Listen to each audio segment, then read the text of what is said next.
My name is Elizabeth Bailey, and welcome to the first day of the November 2011 Acorn Conference and the first of the Eating in Season workshops.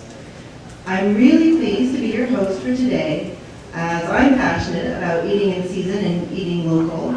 I have a new cookbook out called A Taste of the Maritimes, Local Seasonal Eating All Year Round, that will be available at the Acorn table at the trade show starting tomorrow. I'd now like to welcome our speaker. Jen Greenberg has lived and grown a lot of her own food at Red Fox Co-op in Hants County for the past 18 years. She is currently writing a book on how successful farmers learned their trade, as well as working part-time as a market gardener. Jen has worked as an organic farm certification inspector, author of the GPI Atlantic Study on Farmland, co-author of the Nova Scotia Food Miles Report, and researched and wrote the book Twilight Meetings, Celebrating the Wisdom of Our Farmer Mentors. Jen is also a co-founder of Helio Trust, and I look forward to hearing more about that today. Jen?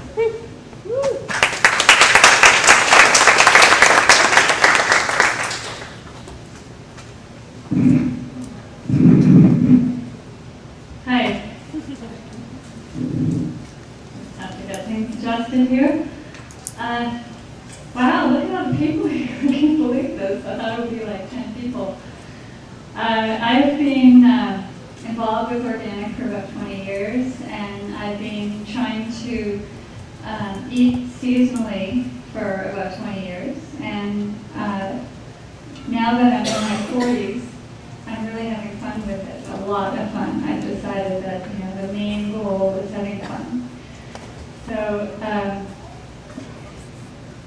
this is the farm where I live. It's called Red Fox Co-op, and it's a farm with a number of different operations happening on it. There's a winter CSA, there's my own operation with my husband David Greenberg is wholesale greens business.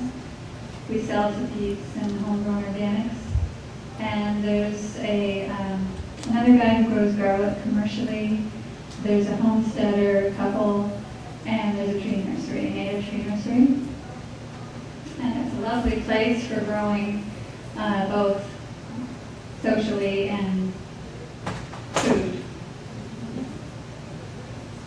So I don't think people are asking this question as much as they did when I first started, but why bother eat locally?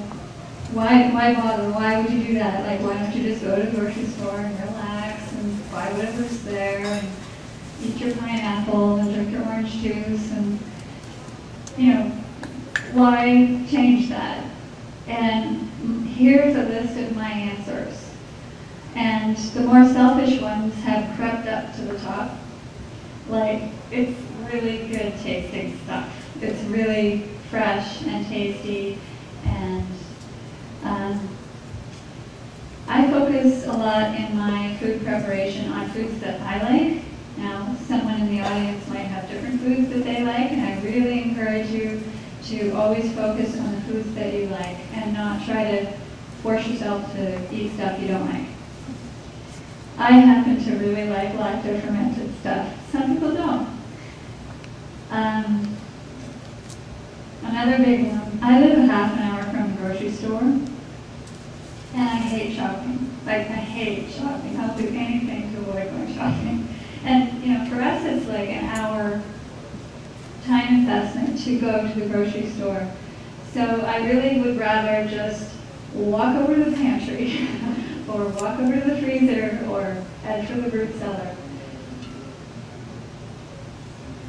Oh yeah, it's not really that hard when you're really incorporating it as a habit. Now, David and I, we both actually like to spend time in the kitchen. It's our way of spending time together. It's our way of socializing with other people. This year we hosted 12 workshops on our farm. Every Friday we opened the farm and opened our house to anyone who felt like coming, which is kind of brave. But it was extremely rewarding. All these great people came, and they had so much fun.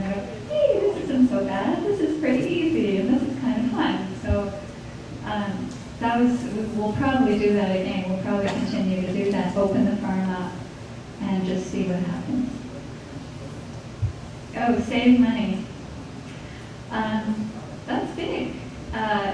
For me, I've always known that saving $1 is worth more than earning $1.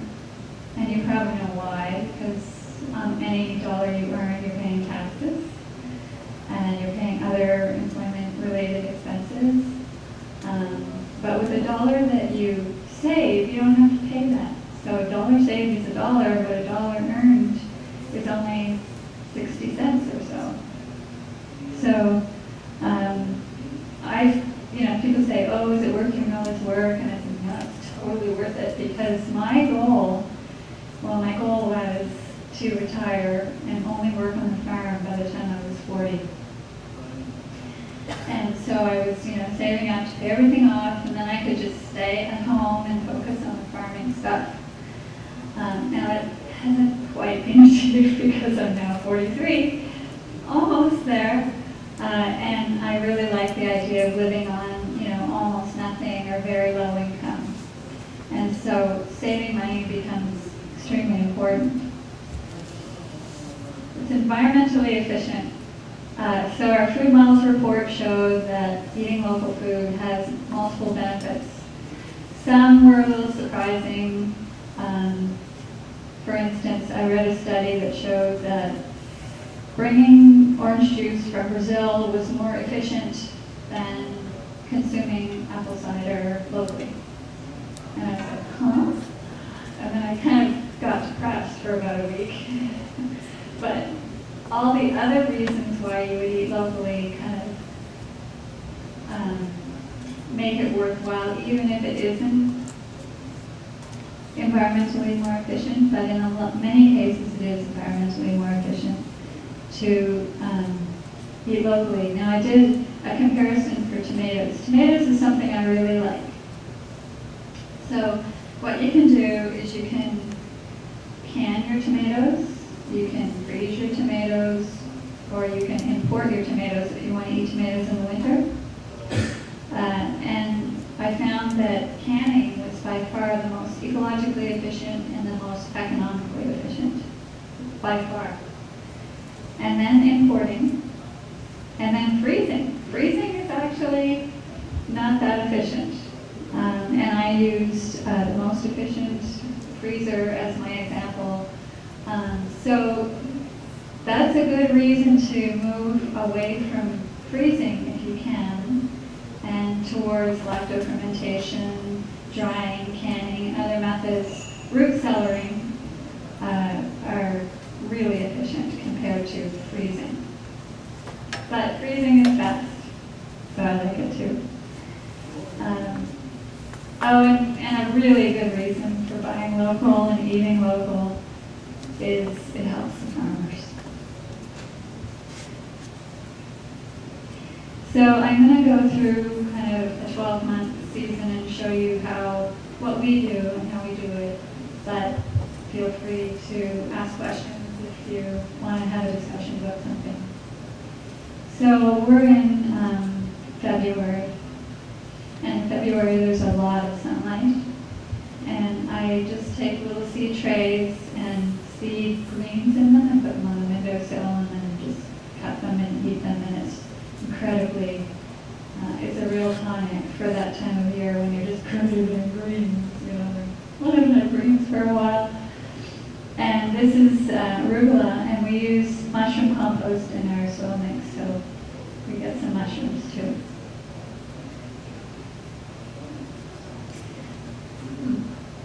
Well, and then you start getting greens out of the greenhouse and the gardens.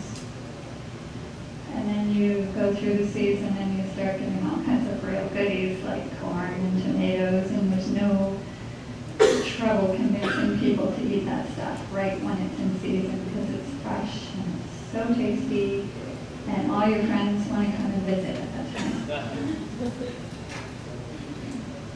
And then you start moving into beets, for instance. Now, beet is a wonder vegetable. Beet, I love beets. Does anyone else in the room love beets? Yeah. beets because you can just cook them, or you can can them, or you can store them in the root cellar, or you can eat beet greens. Beets is, or you can lacto ferment them. I don't know if anyone here has ever lacto fermented beets and made the Russian beet drink called kvass. Does anyone here know about kvass? Ah, you do. Do you like it? I haven't tried it. I've heard of it, though. Oh, I love it. My husband hates it, so I get it all to myself.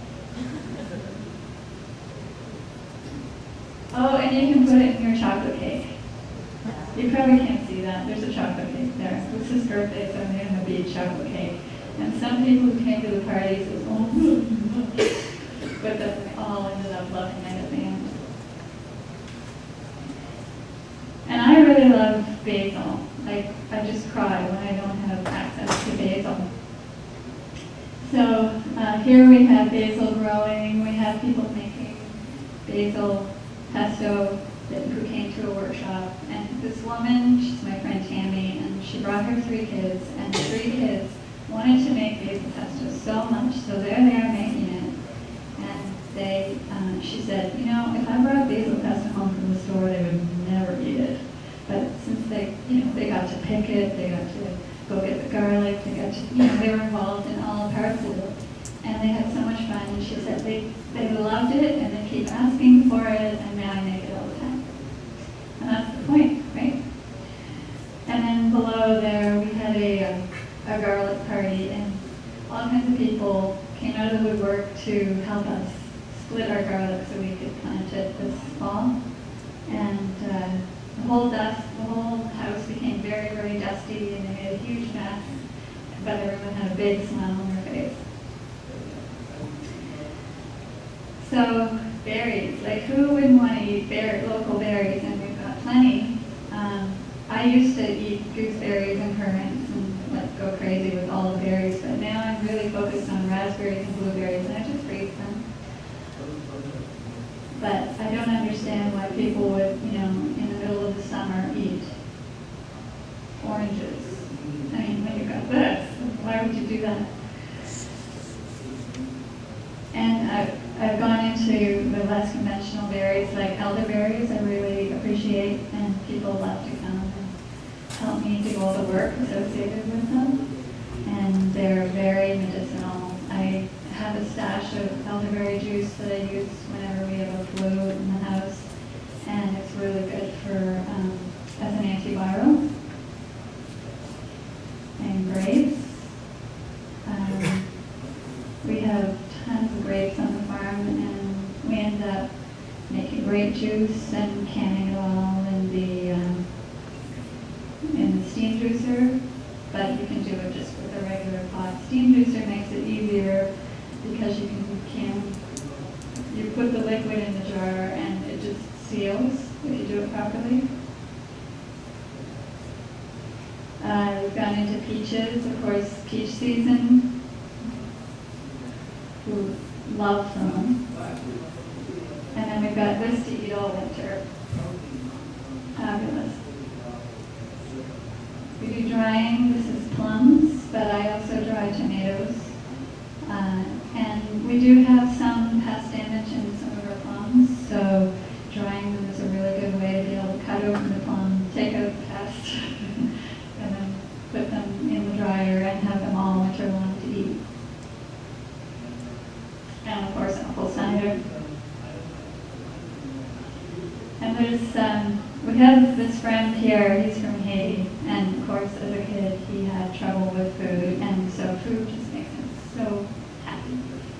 He has brought a tremendous amount of joy to our food gathering year, and I think that's really important to remember, because you're on the farm, you're slogging away sometimes, and it's easy to forget the joy part.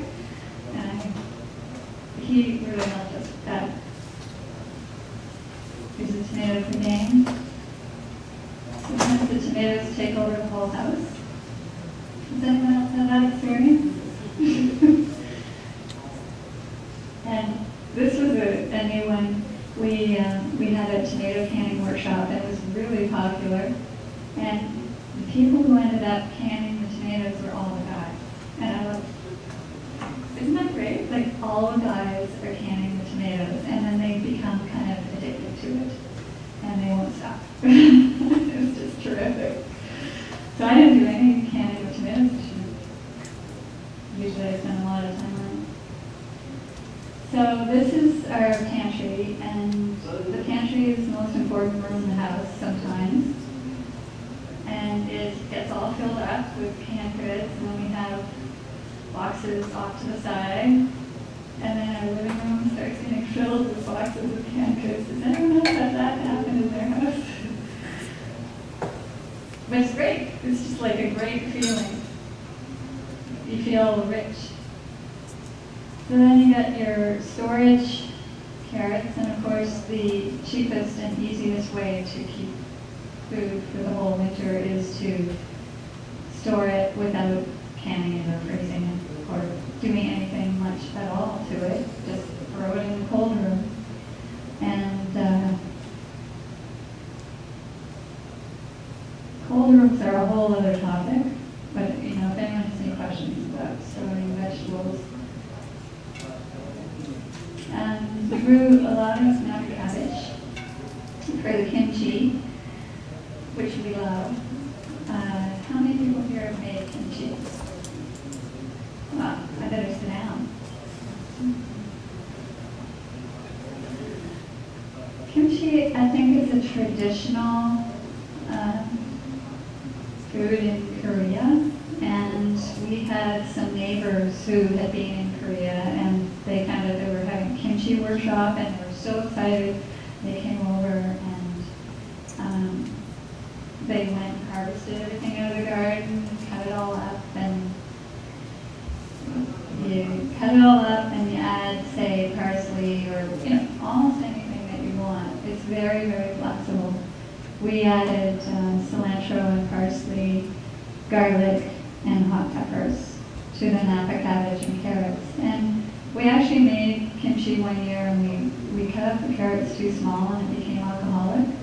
So this time we made the carrots bigger, and it worked out better. And these are my neighbors who are just so, so happy to have kimchi. And we lacto fermented hot peppers too and made hot sauce. It was very fun. And made sauerkraut too. Jump back to the carrot side. I had a question on the carrots. How do you store them? Like, do you leave the dirt on and put them in a plastic bag, or what's your method of storing the carrots in the root cellar? My personal favorite is to cut off the very, very top of the carrot and put them in sand and rubber tubs. And is the sand wet, or? I don't wet the sand, but it's not dry sand. It's just, we have a sand pit just down the road, which is pretty handy. I'm just dig it out and put the carrots in there, put the beets in there. But I'm not saying that you need to do that, because David just stores them in sacks in the cold room. Anyone else want to add to that? Plastic sacks or non-plastic sacks? He uses feed bags with holes in them. He cuts holes in them and throws the carrots in there. My experience with storing carrots in sand is you have to have carrots of reasonable size, and you do have to have some moisture in the sand. Otherwise, you've got really loosened up, dried out carrots in about 2 months.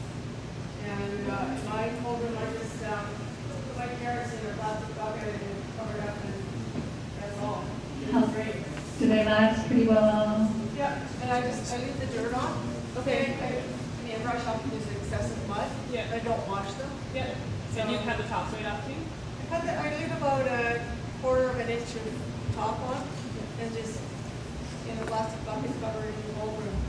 It was great. The reason we cut the tops off is we find that the carrot tries to grow a little bit if you leave them on, and then they get dried out. But if you cut the top off, then they don't seem to get dried out. But I think our sand is a little wet.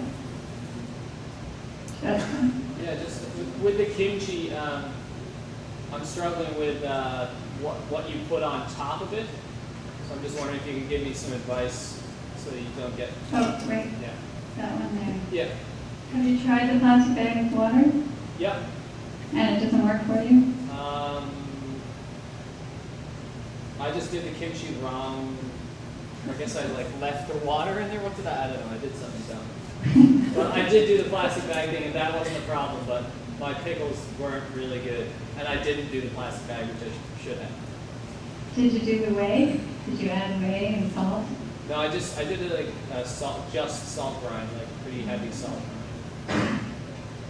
You could try adding whey. Do you know how to get whey? Well, we have a Jersey cat, so. But does everyone else?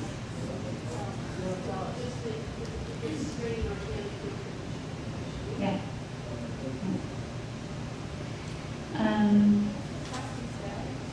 Well, what you want is you want bubbles to be able to be released because it's fermenting, right?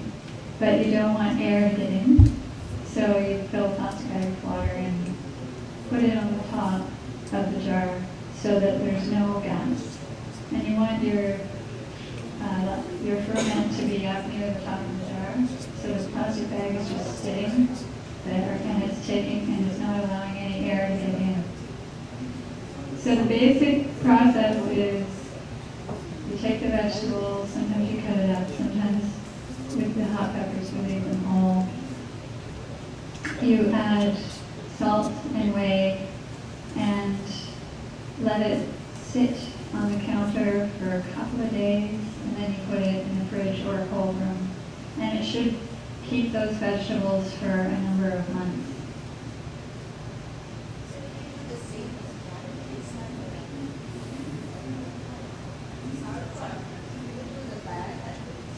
Yes? Yeah. Like sometimes people put a stone on to weight it down, but we like the bag method.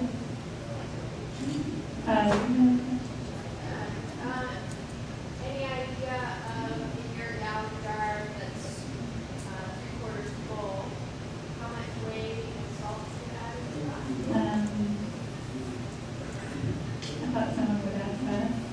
For a gallon jar, I follow a recipe in this book called Nourishing Traditions. And that is a really good reference for anyone who's interested in getting into lacto fermentation. There's a book called Nourishing Traditions.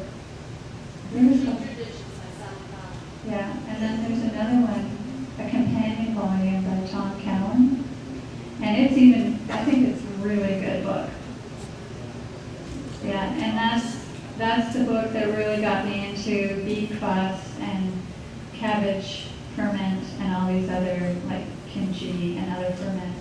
And it has very good directions, but for a gallon jar you might need like a 1/4 cup of sea salt roughly. But don't quote me on that. Check the source, because I may have that slightly wrong. And about a 1/2 cup of whey. There's another really good book on lacto fermentation called Wild Fermentation. Right. I've never read it. I researched it. It's very thorough. Yeah. There's the Nourishing Tradition. Oh yeah, the 4-Fold Path to Healing by Tom Cowan. Tom Cowan. I highly recommend that book. It's one of my favorite books of all time. Very good on it. It's very good on health issues and the relationship between health and food.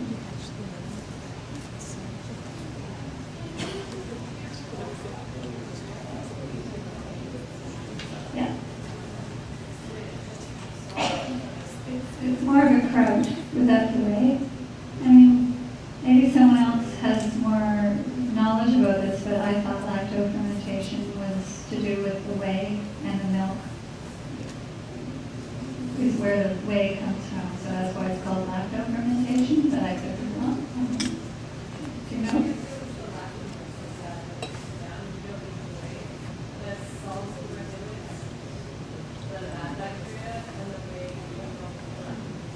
Yeah. The salt prohibits the bad bacteria and the whey promotes the lactobacilli. So you can do it without whey. Because the salt is still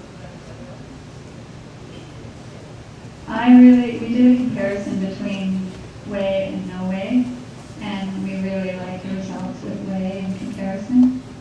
People may have other experience, but that's what we found just in our kitchen. And I should go back and say why lacto fermentation is a good thing for your health. It's really stimulating the good bacteria in your gut and helps promote really good digestion. And a lot of us, we're not digesting food very well, and if we're going to bother growing all this amazing food and spending money on it, you really want to get the most out of it that you can. So through the fall, winter, spring, we're adding a little bit of ferment to every meal and just putting it on the plate as like a little side pickle or something. And it has tremendous effects, at least in my experience. How are you doing that in February and March, like where if it only keeps for a month or two in a cold room or fridge, then is there a gap in? We've had them last for 4 or 5 months. Okay. I think we're using whey that's also Yeah, the whey helps. Yeah. But the kraut lasts really well. Just the pure salt kraut lasts several months, I find. I'm assuming if you had your cabbage and your carrots and whatnot in your older salad, then you just remake it again on Christmas. Exactly. Good point. That's organized. Good point. Can you speak a bit about the kvass? I didn't quite hear you. You asked about kvass. Can you just speak a bit about it? You cut up beets, put it in the jar, and then you add water, whey, salt, and let it sit on the counter for a couple of days, then you put it in the fridge. That's what I do anyway. And then you strain it and drink the liquid, and it's like this deep, deep purple. It's I find it very enlivening. Have you ever had it? Yeah. I'm just wondering, it's just a liquid from the beet ferment then? Yeah. Yeah.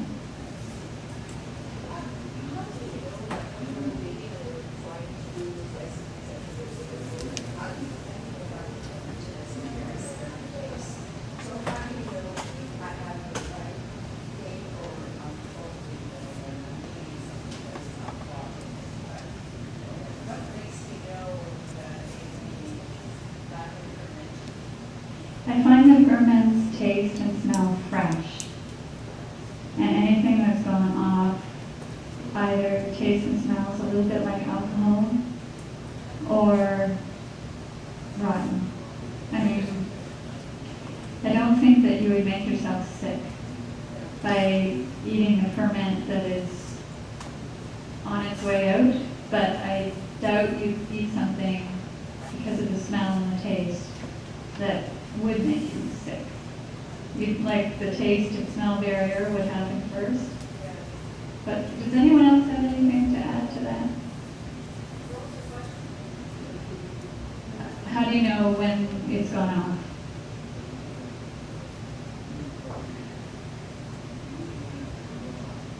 There's a couple of people making kraut the traditional way.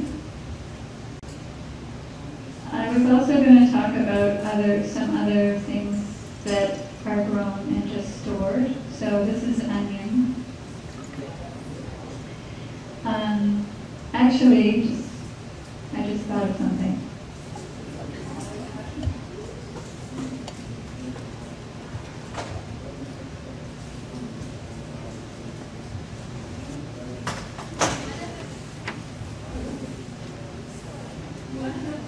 References on eating local all year round.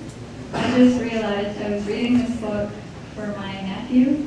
It's called Farmer Boy. And And I'm sure a lot of people in this room have read the Little House on the Prairie series. And I read the first book, Little House in the Big Woods. I know I'm in my 40s, I should be reading children's books, but they're just completely delightful. I love them. They totally influenced me through my whole life. But I just, as I'm reading through, I'm like, wow, there's a lot of detail in here about how to eat all year long from your farm or from other people's farms. So I highly recommend Little House on the Prairie. There's a companion cookbook. I got it for my daughter for her birthday. Okay, cool. Oh, that's so great. Okay, and it just reminded me of Little House in the Big Woods. They were playing in the attic, and there were all these onions hanging down in the attic. So an attic is a pretty good place to store onions, garlic, and squash is like an amazing storage. Leeks you can keep in the garden. But squash is the winner in terms of ease of storage, I find. You have to treat them really well when you're harvesting them. Don't bang them around, don't hold on to them by their stem. Put perfect squash away. And traditionally people put squash under the bed. So anywhere where it's warm enough for you to sleep is good enough for squash. I have an alcove under the stairs where I store squash. And we're still eating squash well into the spring and sometimes summer. We really like Styrian pumpkins, for instance, and that stores really well. And then you also have green hulled seeds out of them. But yeah, squash is pretty inexpensive for storing and eating almost all year. And we just like cut up all the vegetables and roast them, and it's really easy to just have a quick meal with all your storage vegetables, all your potatoes, carrots. Run out to the garden, get leeks, or go under the stairs and get your squash, and go up into the attic and get your onions. The other thing that we discovered with leeks, although you can keep them in the garden really late, like late December, early January, you can still be harvesting them out of the garden if you mulch them well enough. We've kind of abandoned that and harvest all our leeks, get the kitchen completely filthy dirty, clean all the leeks, cut them up, cook them down, and put them in little plastic baggies in the freezer. And it's just so convenient to be able to grab a little baggie of leeks out of the freezer, and they can just make any meal completely fabulously delicious. If you have that on hand, and it's really easy, it just makes you want to cook. The other thing you can eat all year round is meat, and these are our sheep. We both eat and love lamb, and we love the animals too, while they're alive, and they have a good life. And it's really nice to know an animal that was born on the farm, grazed in the pasture all summer, eats our hay, and then we slaughter it. It doesn't get stressed. It doesn't have to go on a truck anywhere. And I think that eating that kind of food is very satisfying and very ecological. Same with beef, chicken, and we did a little experiment this year with a movable chicken coop. We've had all kinds of different movable chicken coops, and a lot of them haven't worked that well. But this one I love. We used old bicycle tires, and that gray stuff is plastic packaging material that we were able to pick up tons of for $10. And it's quite a light material, but very hardy, and the chickens don't destroy it or pack it or eat it. And I'm just loving this movable coop. We move it around the garden in the fall, and then they go back into the garden. They're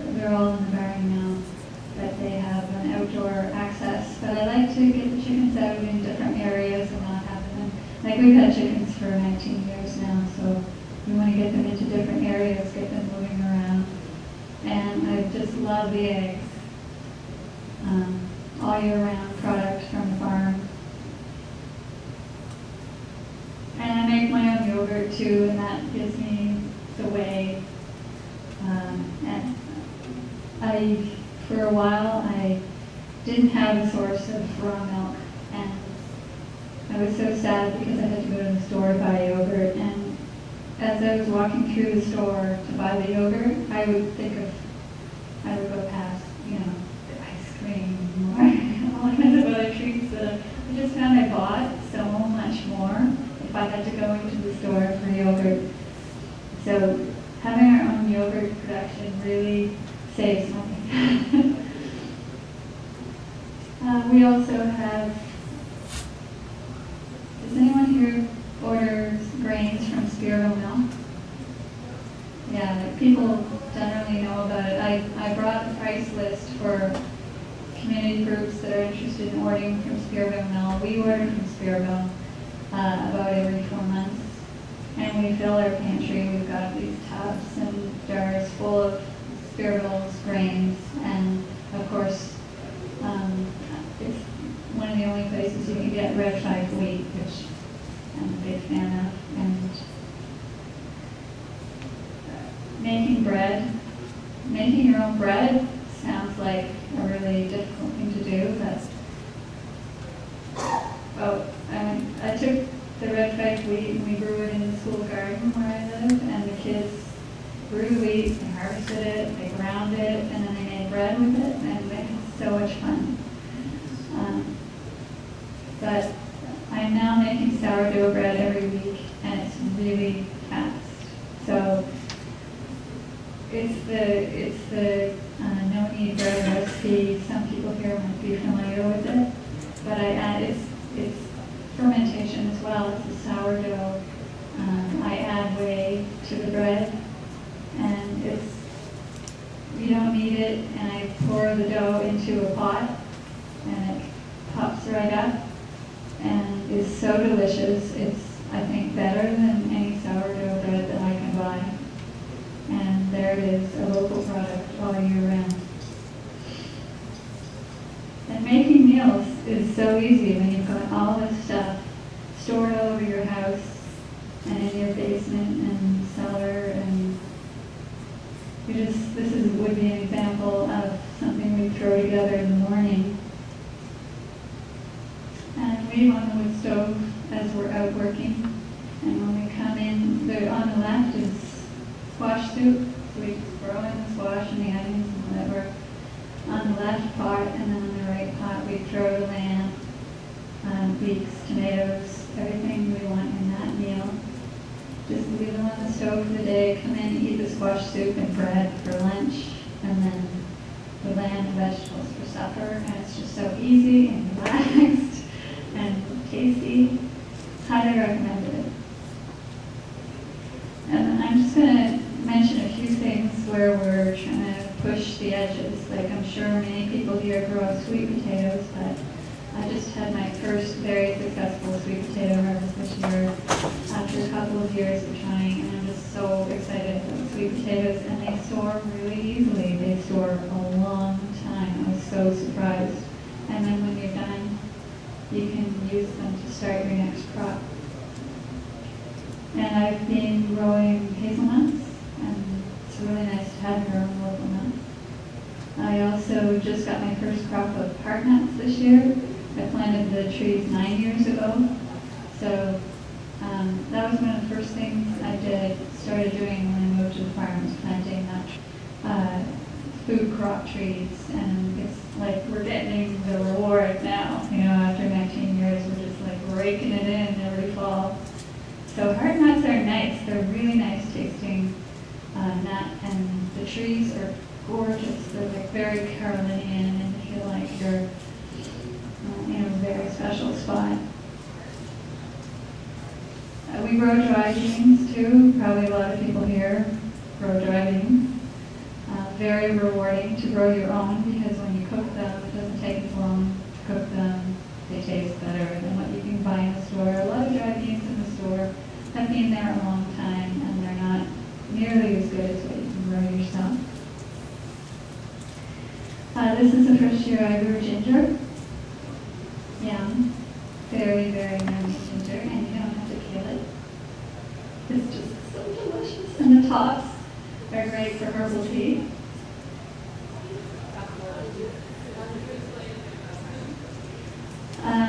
I grew it in a greenhouse, and it takes about 8 months. But I started it in the house first, and then brought it out into the greenhouse. And they grow up, so you have to keep adding soil on the top. And if we had a longer season, I think I could grow bigger ginger. My gingers were all about like this big, but it's just a fun thing. I'm not sure if it's commercially viable, but I buy some ginger in the store. Organic. Yeah, you can see little buds. You know, when you buy ginger in the store, you can see little buds and you think, oh, I wonder if I could plant that. You can. But I tried starting with conventional ginger and with organic ginger, and only the organic stuff worked. Oh, right. This is our lake. This probably is not still standing now. It's a hoop house, so we're again trying to extend the season and trying to have things that we can harvest right up till at least the end of December, and start again really early in the spring. And we don't heat our greenhouses, so I think that would be a little counterproductive for what we're trying to do, because we're trying to do it, you know, inexpensively and inexpensively in an economic sense and an environmental sense. And kale, how can I do a presentation about seasonal eating and not mention kale? Kale is so cool. It's one of my favorites. I love it. I want it every day. I get grumpy if I don't get it. And you can keep it in the garden for so long, and then in the spring it grows up again really early. It's my friend. And once I was working really hard to blanch it and put it in the freezer, and a friend walks in and goes, why are you doing that? I never do that. I just throw it right in the freezer. So, I don't know, maybe everyone else in the world knew that, but I didn't, and I was so happy because you can just cut it up, put it in little baggies, throw it in the freezer. It's so fast, no blanching, no fuss, no muss. And is it ever nice to be able to pick out a little bag of kale and a little bag of sun-gold tomatoes and be able to make your meals with ingredients that are just bursting with flavor. I don't know if you can see that, but I'm growing lemons too in my windowsill. And one year I harvested 31 lemons. This year I've harvested 8. And it's nothing, there's nothing like having fresh lemons in the middle of the winter. They usually are ready around Christmas time, but I've got them so that the harvest is spread out. And you can use the brine and everything. I just would highly recommend growing your own lemons. And I grew them for years in a drafty old farmhouse that was not very warm and not particularly sunny. So don't think that you can't do it. Well, if you get, there's one pest. If you get scale, that's a pain. But I know a way of dealing with scale. Are you interested? I got it from Marjorie Willison. She's fab for that kind of stuff. She said, you have to wipe the leaves, every surface of the leaf, every other day with rubbing alcohol, water, and dish soap. The recipe's in her book. And you have to do that every other day for 14 days. And then the scales all drop off and you problem solved. So. Is that the salt sauce? I don't know. I don't have spider mites on my lemons. I have several orange trees that I started from seed, and the orange trees are probably 12, 14 years old. And I put them outside in the summer, they do really well. And I haven't ever really pruned them off. I mean, it's getting taller and taller, but I never get any fruit. So, should I be pruning them? I mean, they never bloomed. What am I doing wrong? Well, these are special lemon trees that are miniature. Right, okay. So I think that's why I'm getting fruit. If I was just planting a seed out of a lemon, I don't think it would work. Does anyone else have experience with that? Usually they don't have true seed, just like grapes and apples. So Right. you're usually getting something that's like a cider apple. Yeah. Normally commercial citrus is always grafted on rootstock. Yeah. And it also gets root bound very easily, so to keep it in a pot, it has to be a really big pot. Well, yeah, so they probably have to be hauled around in a cart. But the leaves are very aromatic. Can you use the leaves? I don't know, good question. I've always been tempted. Do you know? Yeah, they're great. Okay. You use them in cooking? Yeah, just kind of put them in like fish and stuff. Yeah. Yeah. And you could combine it with some of your ginger tops. And that's it. Any questions or more discussion? I feel like this room is a very experienced group, so it'd be a good time to share information. Jean? Yeah, you were saying that you're crossing out the tomatoes, like do the drying? I didn't include the drying in that comparison, but it would be good to do that. Does someone want to take that on?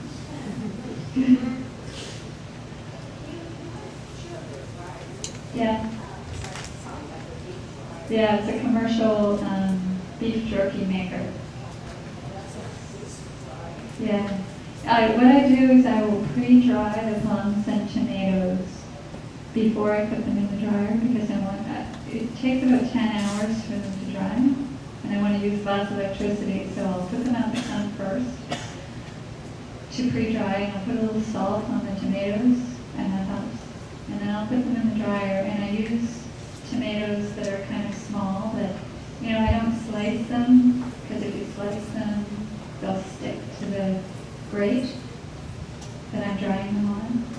And so I just use little drying tomatoes or like Juliette's. Juliette's are my favorite tomatoes. Juliette's can do no wrong. They're good for canning, they're good for drying. I love them. And they taste great. Now that dryer we got from a friend who is off-grid and doesn't have any electricity, so he can't use it. What we do is we dry our stuff and give him a portion every year, and that's great for us because we didn't have to buy it. I think he paid $500 for it. But there's all kinds of dryers out there in the market that people can use. I did try to dry tomatoes in the sun, and I just find that when tomatoes are ripe, we're just not getting those really long, hot, sunny days. So, I don't know if anyone else has had success drying tomatoes. Yeah.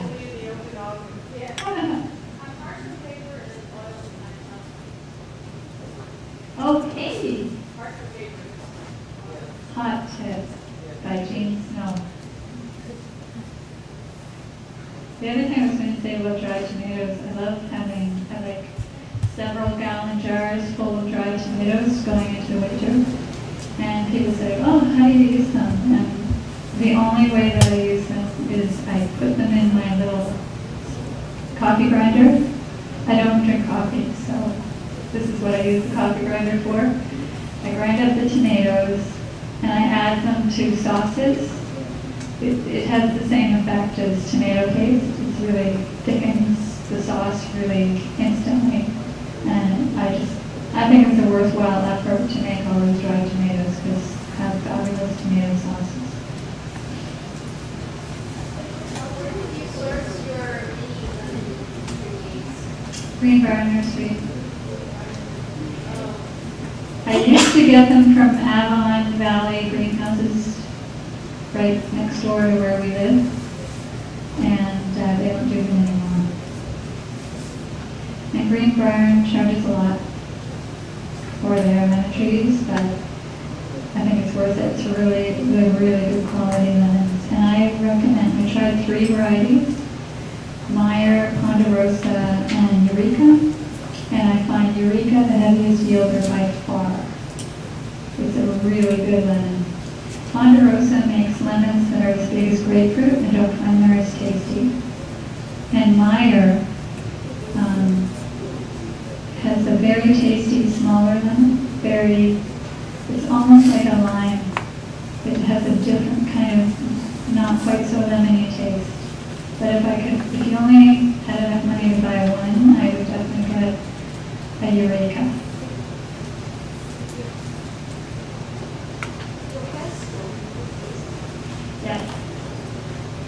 Yeah, haven't found any other way to do it.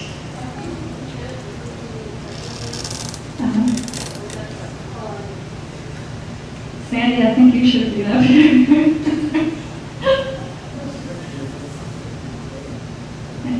Anything else? We got a dehydrator us to the next one, so we really get into it. And we talked about freezing your berries and things like that. We went into dehydrating one because we figured the freezer goes down and lots of stuff. And strawberries, raspberries, are what we talked about. They're really great. We talked about cereal. We added that into 7-grain cereal. You just throw it in like food already. Peaches, apples. A friend of ours, we were just dehydrating apples. Salad, they actually sprinkled them with organic sugar and cinnamon, and then in that way, so you can just absolutely make it some little treats. I've done cucumbers are amazing. They're absolutely great. But you actually dehydrate them, and then when you eat them, they're almost like little fresh, still fresh tasting, even though they're dry. We've done beans and celery and most anyone like this out of back in the stews. Well, we actually dehydrated zucchini. Yeah. We have a lot of debates on our farm about zucchini. I think that we shouldn't even plant the stuff. But we did a dehydrating experiment where we made little zucchini chips. So now when we're eating our salsa with the zucchini chips. It's like very local. What chip? Beets?